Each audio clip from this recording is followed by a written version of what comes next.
Greetings to everyone. My name is Lasya Priyan. I'm currently doing my bachelor's in computer science, and today I will be briefly presenting on my project thesis, which is titled Augmented Reality Based COVID-19 SOP Compliance, Social Distancing Monitoring and Reporting System based on IoT.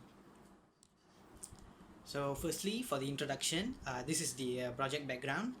The outbreak of the coronavirus, also known as COVID-19, has been officially declared a pandemic by the World Health Organization since March of last year, 2020.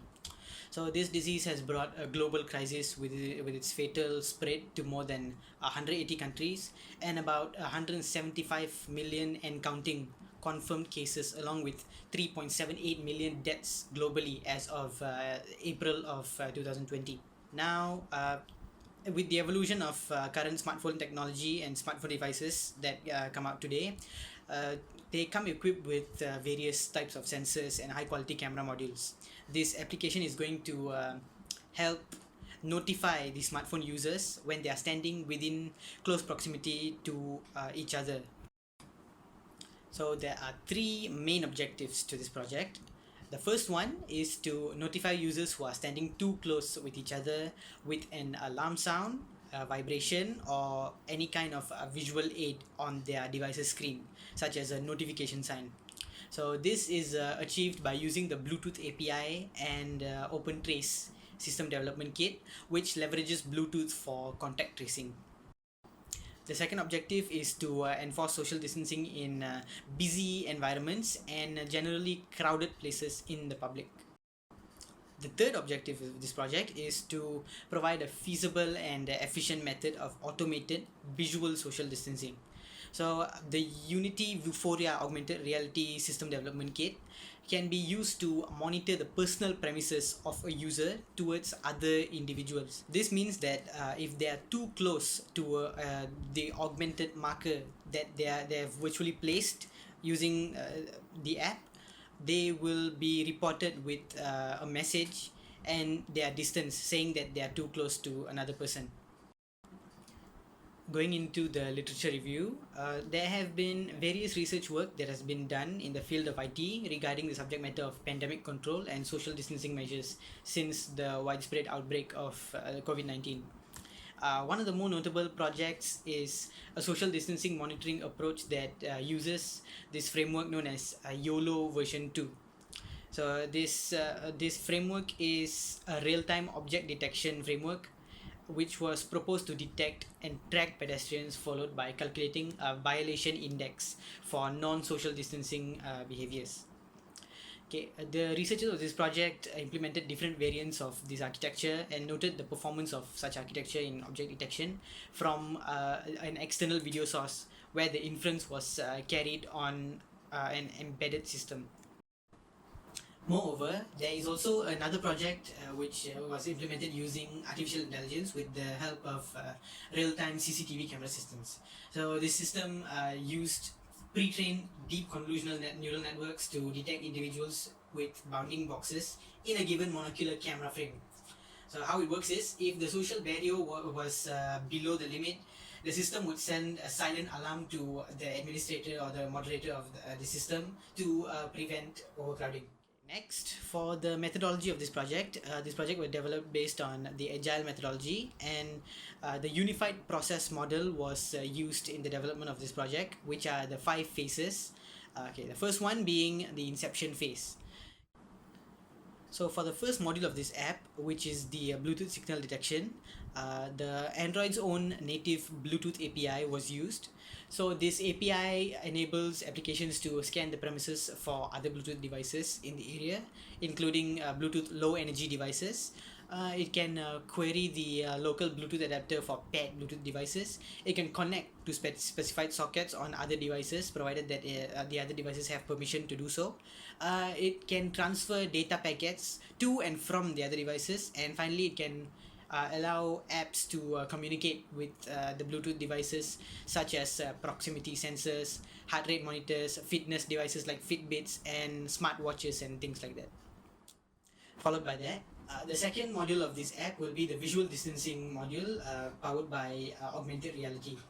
So the framework Vuforia, this SDK, will look for clusters of feature points that appear to lie on common horizontal or vertical surfaces, such as tables, floors, or any kind of flat surface.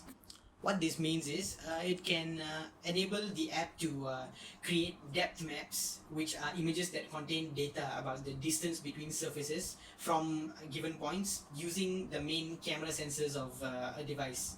So the functions and the controls of the augmented reality scenes will be regulated through the use of the C# programming language and commands. The inception and elaboration phases will include the rough designing of the UI and some outlining of the app's functional and non-functional requirements, whereas the construction phase is where the actual assembly of a usable system is started. So the graphical user interface, the GUI of the app, is designed using Kotlin in Android Studio, whereas Google's Firebase platform was used as a database for registering new users. For the findings and discussions for this project, beta testing was definitely carried out to ensure that there are no major failures in the overall system. So in the transition phase, findings were analyzed from the data that was received from a survey that was conducted with a group of respondents. The term RSSI is an acronym for a Received Signal Strength Indicator. So basically, it is a metric to measure the signal strength of any wireless medium. So the figure seen here is a line graph which summarizes the performance of the Bluetooth accuracy on a signal strength to a distance ratio, where the distance is measured in meters. So RSSI values can actually vary on different devices due to factors such as the horizontal or vertical positions of the devices, their altitude from the ground, and also other objects and mediums which might be obstructing in between different devices. Also, as a part of the transition phase was the user acceptance testing. And the figure on the left shows that there were no respondents who faced issues with the Bluetooth detection module, whereas the figure on the right shows that all of them had a strong appeal towards the augmented reality based monitoring feature. So for the final application, this is what it looks like. So for the Bluetooth signal detection feature, these figures on the right shows the screenshots directly taken from another user's device, and there's a history tab that's seen in the first image from the left, which shows the date, time, and also the RSSI signal strength of each instance of detection. The other image is the users tab, which will display the number of devices which were detected in real time, and when the application is deployed, it will also show a warning message and a notification. For the AR visual distancing, these figures represent the real actual outdoor usage. The app was used outdoors to gauge the supervision of social distancing, and the visual distancing scene also allows users to obtain the device's GPS coordinates and horizontal accuracy in case of reference in the future, as shown on the third picture from the left. Finally, in conclusion, the increase in smartphone ownership in the current century is definitely proven to be convenient for projects such as this related to pandemic prevention.